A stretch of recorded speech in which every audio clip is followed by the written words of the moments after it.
Are all the windows and the fans in the bathroom off? Yep, they are closed. It's a little warm. And based off of some feedback from our number one fan, aka your ego, we should be careful about, the use of filler words such as and like. I mean, so please be mentally conscious of that.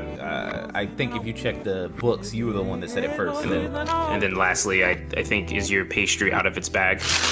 My pastry out of its bag? That's really loud. I don't know if you hear that. That's my pastry coming out of its bag. Thank you for being the one to make the mic pop today. I appreciate that. No worries. No, fuck you. Well, fuck you. All right. Well, then fuck you. Yeah. Shit. Yeah. Forgot about that. I wanted to eat my donut. It was more important than if you want to eat your donut. Yeah. All right. Well, while you wash that down, once again, this is Bro's Sip. Oh, yeah. But the donut tastes 10 times better. And talk shit. What you sipping on today? We've got my favorite donut shop coffee with the donut to combination with. Shout out to Blueberry Cake. I've got a bagged up gift coffee from somebody from a gift basket from Branson Bean. It's Frosty's favorite. A warm cinnamon graham cracker and a creamy nutty background. You would love the creamy nutty backgrounds, wouldn't you? Oh, it's only the finest. Only the finest. Wouldn't you? So, like I said, welcome to Bros Sip and Talk Shit, where we discuss all things horror and foreign films, that is. Today, we are doing Behind the Mask, The Rise of Leslie Vernon. It is a slasher film that came out in 2006 by Scott Glosserman. He doesn't really have a deep library of stuff that he's done. You're being a little bit friendly there, sir. He's a no name. All right. He doesn't really have a no name. I mean, before a no name, I have to first and foremost say that this is a found footage mockumentary slasher film that pays homage to a lot of things. So I guess I could do my 1 minute breakdown right now, huh? I should just might as well go quick to and it. Yeah, you got this. Quick and dirty. It's set in a universe where Jason, Freddy, Chucky, Michael Myers are all actual real killers. It's all documented. People know about it. It's been in the news. Everybody knows that these people exist in this world. And some grad students are doing a documentary and find a guy who claims to be Leslie Vernon. He is the next up and coming slasher, more or less. He's trying to make a name for himself, and he's getting ready to go on his first spree, which is right before a harvest moon. He has a backstory where he was beaten by his mother and father and ended up killing them both and then getting dumped in a waterfall, and they thought he was dead. And now people come to the waterfall expecting him to, haunt the area during some time. It is exactly every trope you would ever think of, every description ever. That's what Leslie Vernon is doing. So they are following this guy around to basically see what it's like in the life of a slasher. And that's what it is. Go ahead and give your 1 minute. 1 minute? I'd say that this was a meta film. Dun dun dun. Yeah, that's no surprise. I'd say that this was like a huge, this is a tribute film, 100%. And I think that it takes an interesting point of view, because I think a lot of times you're seeing through the lenses of the victims, or you're just like the audience. I think they were trying to really push this through the lens of the serial killer, which was an interesting way to go about it. So I would say overall, definitely very interesting to see the rules of slasher film and works, and then them try to justify it based off of human psyche of why that is what it is.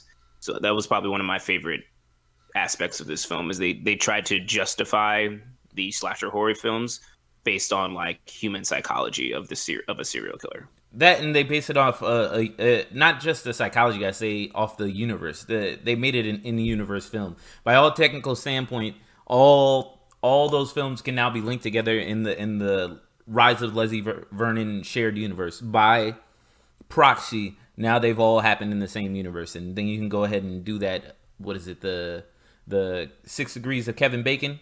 You can make it connect to all the movies ever in life. Great thing about this film is it is a homage film. It's meta as hell. Partially why I gave it to V. I'm Oh, by the way, yeah, who are we again? I'm T, and I saw record before I saw quarantine. If you know what that means, then you actually watch horror movies. Hey, I'm V, and I think Starship Troopers is better than Titanic. They're very emotional films. You know what? I'm not against that thinking right there. That one I could actually agree with you. But back to Rise of Leslie Vernon. Why is it an awesome homage film? Do you realize every famous horror person that was in that movie? I recognize the one and only, which, pause on a second, guys. We've got to talk about this. I love slasher films. I can do slasher films all day. I don't think T knows this or not, but slasher films are my jam Well, I figured because if you like Scream, do you like Scream? You're gonna yeah, like slashers. yeah, That's what it slashers is. are just, it's what I grew up on, and I think that it's a safe space for me for horror. Right. So us doing a slasher film was much appreciated. Again, after going through the psychological supernaturalness that was last week, this was a nice like recovery mode for me to like get some sleep or I'm get a loose being sleep over this film. way too kind So to you on these films. You know that, right? this one was pretty nice. Man, definitely loved it. But yes, the one person I did recognize was obviously the actor that plays Freddy Krueger. Robert He's in Englund. this film. Yeah, and But seeing him out of costume, it's always weird when I see him out of costume I'm because so I'm used to like, it now. But here's I can see the here's burn what you missed scars. though. Here's what you missed. You also had Zelda Rubinstein. The librarian was actually the same lady from Poltergeist. Oh, okay. So this was a little short lady. She was the same lady from Poltergeist, and she was given the main final girl the advice in the same style that she gave all that stuff in Poltergeist. Besides that, I also want to point out that Kane Hodder was in the film. Do you know who he is? No, I don't know who that That individual is is. No, I do Jason. not. That is the guy who is Jason, I think, in That was that the old 9 of the guy? movie. No, it wasn't. It wasn't the old guy. The old guy who's another really good old actor, Scott Wilson. He's been in a lot of stuff. Check him out. You've seen him before. You probably know him better with his beard and mustache. But Kane Hodder is Jason. When they showed all of the houses, they showed Michael Myers' house, they showed Crystal Lake, and they showed Elm Street. The guy who was closing the door on the house in Elm Street when she was trying to talk about Frederick was Kane Hodder. Okay, that's So, cool. That's cool. by all means, the fact that they got Freddy and Jason in a film, as well as one of the best known voices and actresses from Poltergeist in there, is just great. There's so much homage that goes in there. Homage. It was lovely. Yes, I Oh, love slasher films. The irony too is I'm actually not a huge like '80s slasher film guy. I'm a '90s guy. So seeing some of these kind of like homages was kind of interesting to see. And by the way, this film was amazingly well paced. I'm gonna toss that out there as well. Yeah, I yeah, think it hit the traditional hour and a half rule, yeah. It was a and it strict was 90 minutes. like, yeah, and it was well paced the whole time. And I don't want to sell this as like some wild blockbuster. I don't think this film would have done good on the big screen. I Oh don't think no, it would have this done is awful on the big yeah. screen. There's the old term like the comics comic or the rapper. Well, this is like the comic. Like it's like three layers deep. I feel like, Right. and it was I believe it's in technically like was released as like an indie film. It's pretty low budget. Oh yeah. Um, Definitely low budget. it's fairly low budget, but I think that brings a nice like the fun to it. I think we were talking about how I enjoy indie films last time, but after rethinking about it, it's really just like the minimalist approach of like low budget and people really being able to push the boundaries of your constraints is like what I like about it. So this definitely pushed the boundaries. Like it did a lot of stuff with a very small cast with a small budget. That was super interesting to jump into that psyche of a horror movie slasher killer. You know?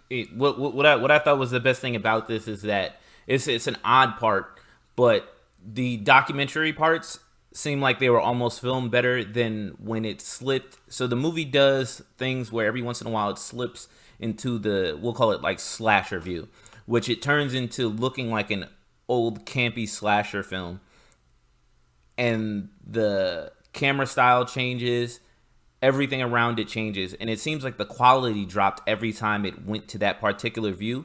But I think that gave into the idea that he is recreating and being this campy slasher and reliving that, and you get to see that from that point of view, and it makes you appreciate it a little bit more because it's not about that, it's about everything else that happens. So let's do a little bit more detail on what actually goes on with the Rise of Leslie Vernon, since we're talking about a lot of the meta aspects it has, because it's actually pretty meta in a good way.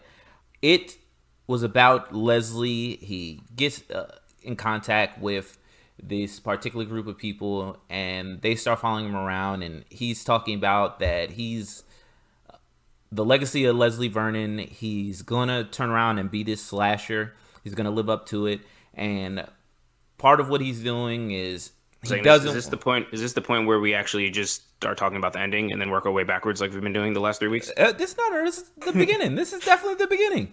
So okay, I was about to interject with the ending because I love the ending. Well, the ending of this is we get there. We work our way to this. Okay. He's basically saying you can follow me around. You got to make the choice to follow me around. There may be a point where you could turn around and back out, but that's as far as you can get. But you can't get in the way of my work. I'll explain everything I'm doing. I can't explain to you why I'm doing it. You have to sort of figure that out from watching me work. What did you take from that?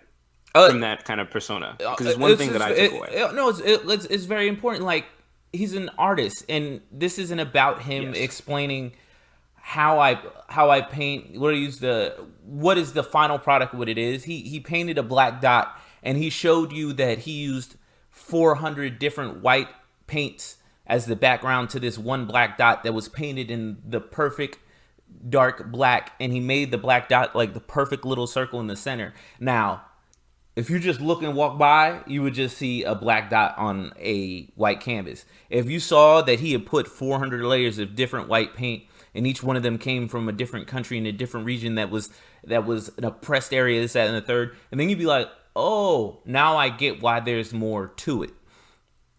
And I think that was more or less like this is my art. You have to see me do my art, and then you have to interpret it and understand my art for what it is. And we're talking about like he was painting, but he really did kill people. Yeah, it really beckons the question of I think what they were trying, at least what I felt, was like, what's more important, your reaction to the art or the artist's like justification, like where he's coming from? And I think that they were trying to say like, I think your interpretation is more important than you need to figure it out for yourself. I can't tell you. And I thought that was a cool, like, kind of subconscious shout out to like horror is an art. Like, there is a lot of work that goes into this. This isn't half-assed. I know there's a lot of bad even films. If it's a slasher film, even if it's shitty, it's still following a formula. It's still an art to it. There's still some craftsmanship to it. So I did love that, like, feeling that they were driving. Now, how he showed what he was doing, I think, is the most important part of this. He shows that he works out a lot. He cares a lot about cardio. He says that it's really important to stay ahead of the kids. The favorite quote was, "You have no idea how much cardio I do." He's just like sweating bullets, punching a bag. He's like, you gotta, because think about it. You have to walk, and then when they're not looking, you got to start running again. But then when they turn around, you got to walk again. You got to look like you're walking. like he explains what it is. When they first go into his house, he's very well read, has books everywhere. His favorite ones, though, are all about escapism and Houdini and everything like that. And I thought that was really important for him to pop out. And there's a whole science to it. At one point, he takes him to go ride to, I think, like a high school. And they're looking at a whole bunch of your typical, what do you call it? The typical five, the typical people that always end up in a horror movie. You know who they are. Your stoner, your jock, your virgin, your geek, and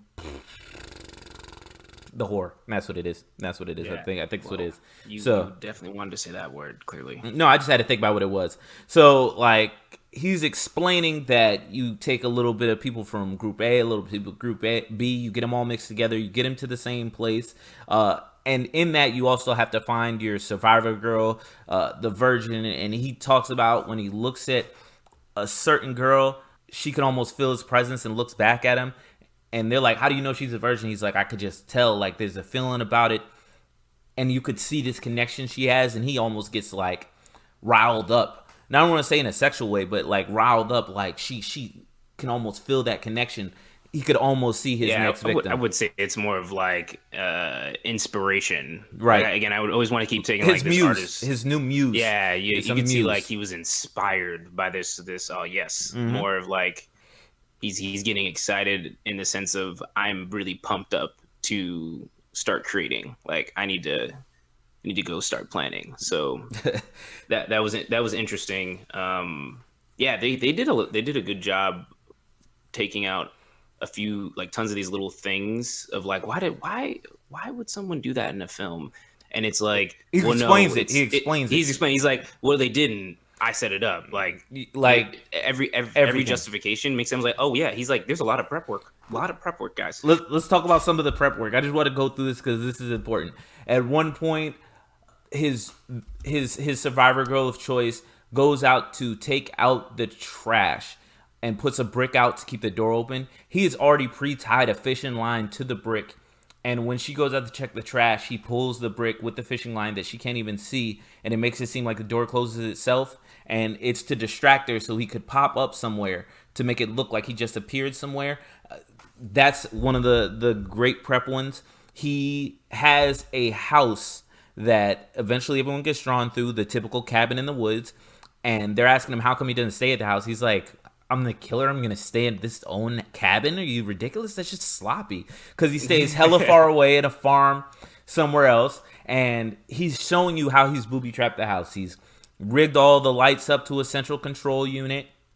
So you could have the thing where the lights all go out. They go down to the basement. He's already down there waiting because he's already controlled the lights. He turns the lights back on. He nails the windows shut in a way that they can't tell. He But at the pre-saws. same point, When they talk about the windows, they were like, yeah, "How come they don't just jump out the windows?" He was like, "You know what? they never do. They never do. They never Except do." on the second floor. On the second floor, they love jumping out the window. But on the Which is first floor, like, they just never do it.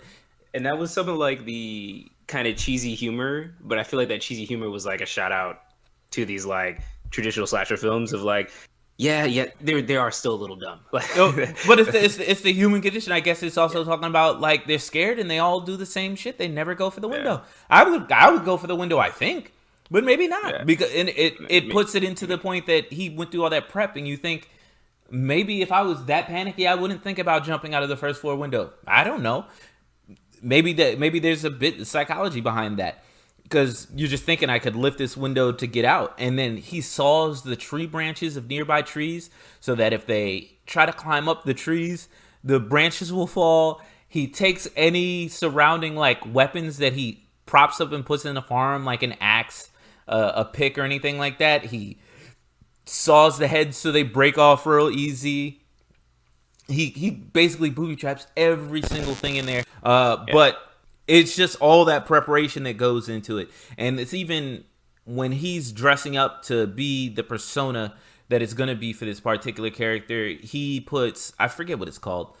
He puts the stuff on his face that boxers put on their face to sort of prevent swelling, to keep his face down in case people hit him in the face, which is preparation. And he also covers himself in fire retardant. Just safe as hell. Like, and it just explains everything. And the number one greatest thing is that he talked about how they train in sensory deprivation tanks so that they can be totally still, bring their pulse to an extremely low thing for days at a time. And he learns that from an older guy who is Scott Wilson. Again, I say if you look him up, you'll know exactly what he looks like. He apparently was a slasher back in the day, in the 70s when it first came out, and he taught him some of the tricks of the trade. He teaches Leslie some of the tricks of the trade, and part of it is him talking about It's this commentary on slasher films about, at first it just came out, you'd have these one and done sloppy slasher killers. They wouldn't get anything done. They go to some sorority house and they be offed out real quick, or try to have some holiday theme. But then you got some of the real ones, like when Jason, Freddy, and Mike. He was like, oh man, Fred and Mike were like, they had it figured out. They took it to a whole nother level, and it goes into the artistry again. He started Yeah, talking about it like they yeah, did it crazy. to repeat the kills in the same location. Oh man, we would never think of going back to the same location when back in my time. You got lucky if you just could get one good killing spree. These guys being able to repeat, that's just artistry. And it's just like what? The It's way so stuff, funny, like but it's so funny, but it makes you have a respect for the whole point, for them being able to make a horror movie over and over again, for them to be able to do it. It almost humanizes the character to a point where you're like, you know what, that is an art, that is pretty fancy. I like that. yeah. He did good. Three things I want to talk about in general commentary we ain't get to yet. Number one, I want to say that the coolest part of this film to me was their ability to switch between mockumentary and then that cheesy like horror style. Yeah, that was great. And then at the point of the film where they're like, okay, it's just a horror film for the next 20 minutes. And they're because the documentary crew decides for whatever reason, which they set it up nicely. It doesn't feel cheesy, but when I say it out loud, it sounds a little cheesy. They decide to try and stop him. But And I think that it's but perfect it was because good. right before it switches to that, he pushes them out and he's like, all right, I think you guys should leave. And they're He gives him like, a why? chance. He gives him a chance to walk Exactly. away. And he said, because you have that, we can't just stand here and let this happen. Look. And then they turn off the cameras and they go through that. And then one of them's up like, we just can't stand here and let this happen. See, like he was right. He was right. It's And then he goes really into about a the full plan. horror movie film for that nice little 40 minutes. And One thing that he said is that there were steps to it, and he walked them through the steps. There are only like 5 steps, right? So the first thing is, I need an anchor for my legend, which is finding a location. You need your Camp Crystal Lake. You need your Elm Street. You need all of the areas to say, this is where I'm going to set up my legend. It's gonna be this doll. It's going to be this. He sets up the legend. It's gonna be on Halloween. So he needed to set up his legend. 2 is the target group, so that's fine. And these are the kids. That's my survivor girl. That's who I'm going for. 3 was the flyby, which is the, did I see the killer? Was that him? Sort of the introduction of the killer to the main character. That one moment where you're starting to develop that reality. And then number 4 was plant the article. 4B, I'll say, was find your Ahab. If there's an Ahab. Ahab was a surprise for him. He was so excited. He was so excited. Like So your I never Ahab. seen someone, but by the way, it adds this like, man, he's really happy. Like this emotional human side that they keep like, oh, this is a human being, guys. Don't forget, he's a human being. And So basically was the interesting to see that Ahab. kind of overjoy, you know? Yeah, and for all intents and purposes, the Ahab is the best Ahab I think that we've got is Loomis from Halloween, the psychiatrist that's following him around and knows that it's Mike. I think he's the best Loomis of them all. Oh, you know what? In this film, he was a psychologist too. Was that like a mini shout out? Oh, direct shout out to it, and that's why he came through trench coat looking. He really, and the Loomis was on top of that Robert Englund. So they took Freddy to be his Ahab. Excellent. Number 5, which I think is a sneaky one that they put in there, is your red herring. Now, he only discusses the red herring when he's talking to the older guy, Eugene. Is also setting up what's happening for the rest of the movie. So you're watching the movie and there's this strong A story going on. There's a small B story going on through the entire thing. And I think that's the twist. And I'll let you go ahead and talk about this twist, sir. Okay, so I think that the A story this whole time was, hey, he's just gonna go kill these kids. But I feel like the B storyline was very purposely like relevant. He actually wants to kill the news reporter. She's actually the virgin. The high schooler isn't a virgin. She's actually very promiscuous, as Nelly Furtado would say. So they did a good job of like, you knew that he was going to go after this news reporter at a certain point, but it allowed, like it had to happen. And that's when the movie flipped into full horror, when he started to then hunt the news reporter, which, by the way, I think there's a storyline C, which we're going to get to storyline C in a moment. Got you. But plan B starts Plan B. It's just funny Story to say out story loud. B, Corey B. Sorry, sorry. I guess it's That is subconscious. yeah. I guess it's somehow. The subconscious just creeped up on me. I'm just gonna Uh, call it part of the movie, and I'm gonna hope there's yeah. something I don't know. Go ahead, So, continue. story B then is like you think about it, and when he officially says, you realize, hey, yeah, he's going after her. You look back at some things that he was doing that were very like very personal. Like he was very affectionate with this woman. Like he like broke down and cried in her arms like the night before the kill Right. because he's like, I just got to do this. I just got to do this. Well, So he was so happy to have that moment. He was so happy to be yeah, there and have everything falling in line like he wanted it yeah. to have his survivor girl. Then it breaks into, in order to be a survivor girl, I thought what was interesting was he's like, he has this scene of, I don't know what's going to happen. I could get locked up, I could die, or I could win. It's up to the survivor girl. Like, and he puts, and I thought that that was, again, another tribute to the artistic portion. Like, it's up to you as the observer. You have to figure this out. Yeah. I'm giving you this meal. You must now commence the eating and have that opinion and shape that experience. Right. And I thought that she was actually probably my favorite actress in this film Yeah, everybody because else she is had to trash. play this part that she knew Besides the whole Leslie, time. the guy Like who was you Leslie was knew great. she was the target the whole time, but she had to pretend like to you, which I thought was Absolutely. very well done acting performance by her to be able to play this character that we all knew where the storyline was going, but to still play it so well and me still be when she has this emotional moment when she realizes that he's hunting him. It was a good performance. I would say that like that was oddly enough a weird like takeaway from this was like, wow, that was some pretty good acting, you know. in otherwise horribly acted film.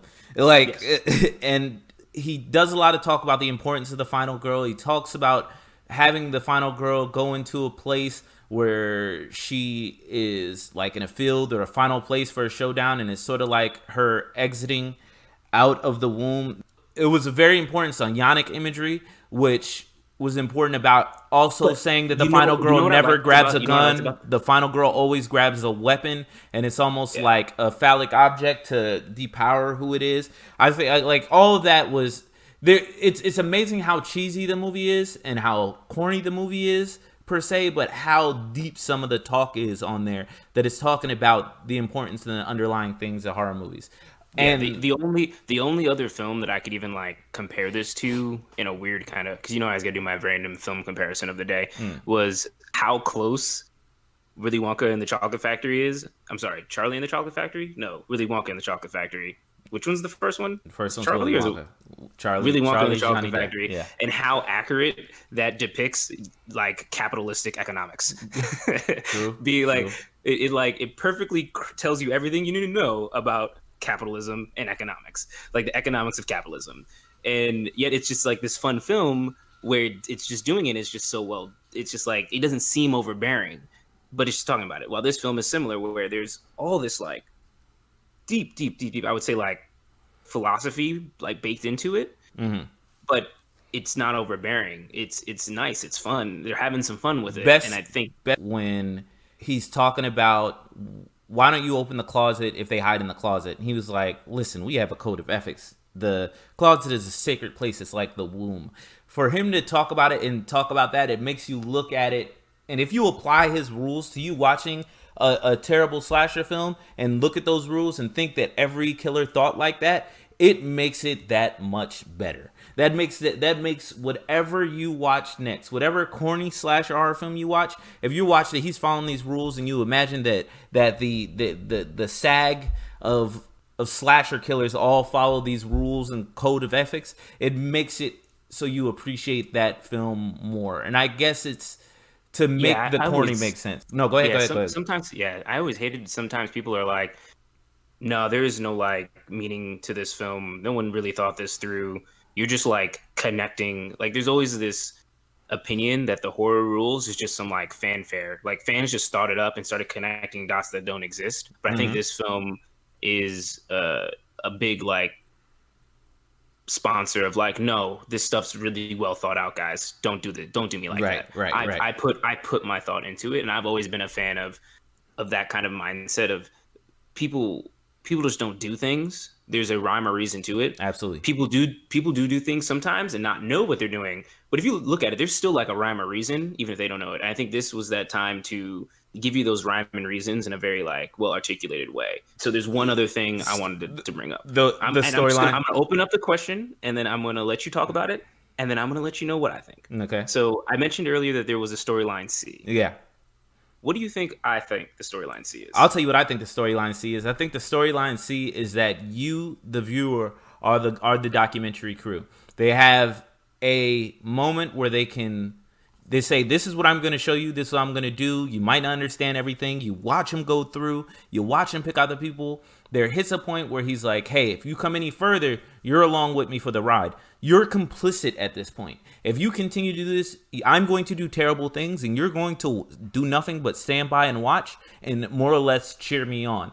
And that's the choice they decide to do. And that's showing what you as the viewer do every time you watch a horror movie, every time you root for the villain, every time you keep it going, every time you say, okay, you can make Jason part 14 and a half, I'll check it out, is that you are that viewer. You are the girl. She has a point where she's thinking about leaving, like, oh, this is revolting, this is horrible. He actually killed someone. He's like, but I'm here, I'm doing this. Are you going to see this through with me? And she's like, and she we're going to has finish again it. to bring up this woman's acting again. She has these moments where she's just like frustrated, just like on camera, like why am I still here? Right. Why am I doing this? Right. Like Right. it's very interesting. But you're wrong. That's not what. Hey, That's not what that was the storyline C scene is. storyline to me, though. That was a very interesting takeaway. I'd say that's a good takeaway. That we are the documentary crew. No, storyline C is there are no rules, Tito. This is a ritual. It's a demon witchcraft ritual. That's the fucking storyline C. There was no fucking psychological killer. They were committing some weird witchcraft ritual to resurrect this guy. Hence the rise of Leslie Vernon in the title. Which That was the is fair. biggest like red herring ever. Like, what if I told you, and maybe I'm just overthinking what they're trying to do here. Like, it was never about serial killers, nothing at all. They're trying to show you that it's not this like psychoanalysis. It's like, no, these dudes are like devil worshippers, and this is how he's been trying to resurrect himself over and over again, and he hasn't gotten caught just right. And in order to get resurrected, you have to be killed by the Virgin. Like, that's what it's about. Like, and that's where the rules kind of come from. And to give you guys some context, at the end of the film, in the ending credits, he rises in the coroner's. He's like burnt to a crisp. Like, we're talking extra crisp, and he kind of rises. And I think that the storyline, see, when I took that context lens in, I started thinking about some other things that happened historically. Like, I was like, oh, this film is even better if this was like what they were trying to do. Now, I don't know if there's any validity to that analysis, that they had this like third sub-tier plot going on in the background. Well, But I think it did exist. I like to think yes. I I like to think it think did yes, exist. because they wouldn't have done that last scene if they weren't thinking about this storyline the whole time, you know? But for the logic standpoint, they did explain that he covered himself with fire retardant ahead of time. His mask wasn't off yet, so you didn't really see if his face was burnt or anything like that. And they practiced to be in that meditative state where you can't be woken up and you can be carried out of someplace. And he brought at the end he got his head crushed in a apple press, but I think he even showed the apple press to her because it was rigged. I don't think the apple press even almost killed him. Now, that's the psychological point. I think he showed her that. He told you he put fire retardant on his body. He told you that they practiced meditated, and they showed that the old dude that was meditating was underground for 3 or 4 days. And like looking like he was dead, and so he practiced the same thing. Now, but I do agree with you because a lot of people say that the he old did man the whole was thing. a serial killer. I think he was a fucking cult leader. Okay, and he's been training this dude to ascend to the next level of serial killing, which is to become everlasting living, like eternal life. And that's why like he is so creepy. He's kind of pretty creepy, and his wife are like low key extra creepy. And I think the wife was supposed to be more of this like rich, kind of this like witch-esque Nope. character, like witches and warlocks. I think she was another final girl that survived. Oh, okay. Because part of it is when they're all leaving, the documentary crew is leaving the old guy. There's a conversation it has, and they're like, "What suggestions do you have for us if we were getting chased by a slasher or killer like that?" And he was like, "Run." Oh wait. Oh, He Yeah, was like, hold he on a was second. Before you do that, that's my one of my last questions okay. for you. So don't Okay. answer that Oh, yet. okay. Don't I'll answer hold it. that I'll yet. hold it. I'll hold it. Yeah, All don't right. answer that one. You're giving away. All right, sorry. That was my last storyline. See, overall, But I will tell you that interesting a lot of film. people also believe that. Whenever I look these up, I look to see what other people say about it. There is a large belief that he was completing not A necessarily ritual. the ritual for Leslie Vernon, but the slasher ritual period that makes Leslie Vernon now reach Immortal. the Yeah. immortality, quote unquote, of Jason, Mike, and everything like that. Like he had done everything right to reach that higher level. His art had been that perfect that he had completed that ritual. So I'll give you that as Yeah. possible, strong possible, Okay. strong All possible. right. Here's question number one. All right.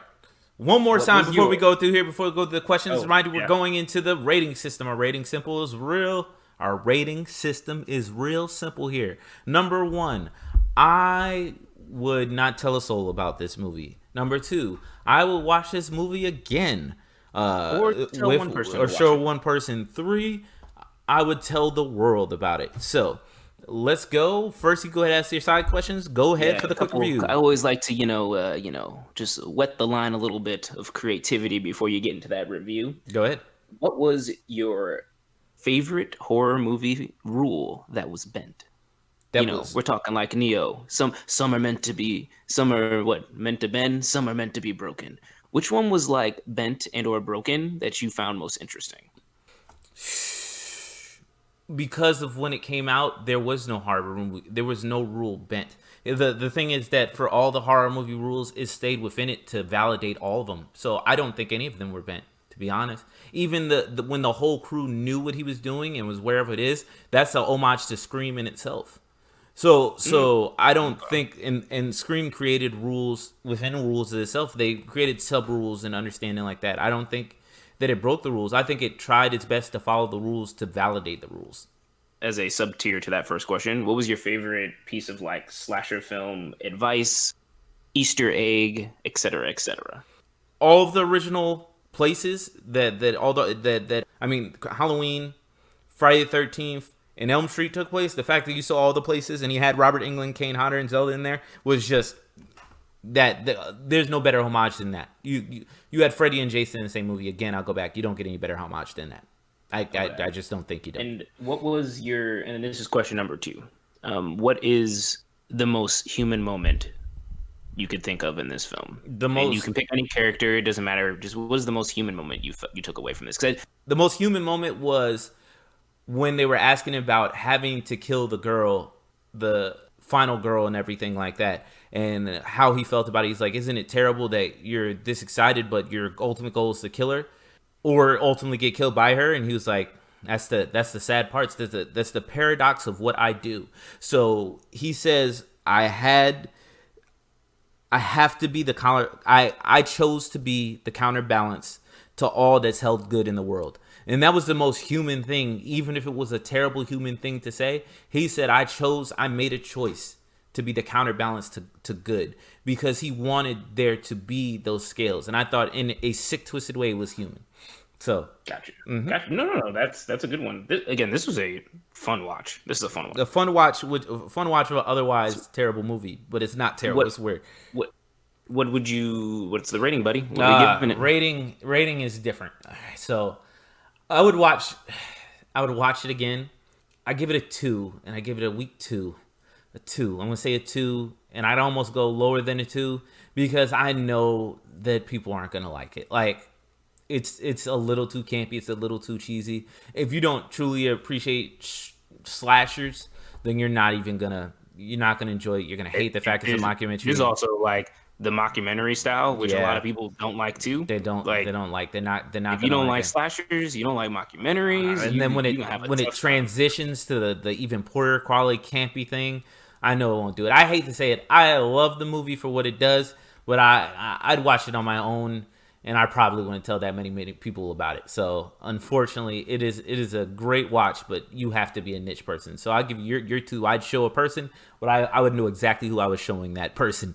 I'd be like, you can watch this. I wouldn't suggest it to everybody else. So I am going to share sentiments with you for one reason and one reason only. Mm-hmm. I'm giving this a low two because if I ever, and I say ever, go back to school and become a PhD in philosophy, I will be showing this film to discuss what is good versus evil. And then we're going to watch Scream 4 in a double feature. And we're going to then discuss again what is good versus evil in my like philosophy of film class. So I have to give it a two so that if anyone ever looks back in my successful critiquing cinephile career, they could be like, you were true and honest to your creed that this movie was a two just so you could show it to other people in a classroom setting.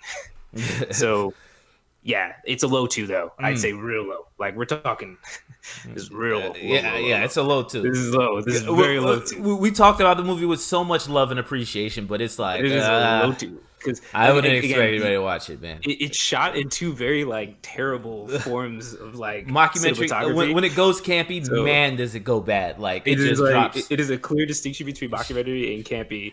You're And those like, are both two styles that are like honestly, I'm not a huge fan of the mockumentary style camera angles and all that stuff. Mhm. And then I just enjoy the campy one because it does kind of look like Scream, Man. which is a huge her microphone she was using in the interview yeah. was just all off and wrong. There's so Yeah, many. that There's so many microphone terrible. was crazy, if yo. I if I were to talk about the quality of the movie, we'd go like it would be a much different story. But low two so that I can force undergrads to watch this film. I'm That's not talking why- about the that's why I did low two. cinematography. So Yeah. actually, I want to get Do your you have answer. two questions for me, or do you No, want me to do mine? this time I want you to do your two. I would say that my favorite human side moment was there's a scene where the cameraman is a pretty big, heavyset fellow. He decides to play hero, and he says, "Guys, just go. I'll distract him." And he runs straight into a field, and he gets the serial killer to like follow him. And I thought that this scene was like he almost made it out because he listened to the advice of the old man of like don't look back, just keep running. But for whatever reason, he gets like caught up in the mud. He gets caught up in the mud because of something that he said earlier on. Leslie Vernon said when the harvest moon comes, the soil comes and it almost turns muddy and almost bloody as almost as pulling him in, and it's exactly what happened. Yeah, Everything and that he happened in slips the and movie, they and it told you was gonna happen. And again, that was great. And he gets tripped up, but then Leslie has this moment with him where the cameraman is like begging him like don't do this, and the cameraman takes off his mask. And again, there's that moment where this guy's human, like, and he clearly has a connection with this camera crew because he hesitates. He definitely hesitates. You definitely paused. And then he, in like a deep somber moment, he just just whacks him. So I thought that was an interesting shot scene in that horror movie campy vibe. Fair enough. Fair enough. Because it was like it showed the hero. It showed like again, this was well thought out. Like there was no way out of this. And then it showed that last that was like one of the last moments where you see Leslie's like human side, I would say, on camera. Yeah, because he the pulls exception off is the mask. Yeah. yeah, I think the one exception is at the very end when he dies in the apple crusher. So True. what was one of the rules that they kind of honestly I just thought the question up because I was expecting you to have a very exotic answer to it. Oh, there you go. I need to stop using the exotic word. I've been using it too much recently. I was expecting a very eccentric or eclectic answer to it. Let's use those other E words. The real question, homework.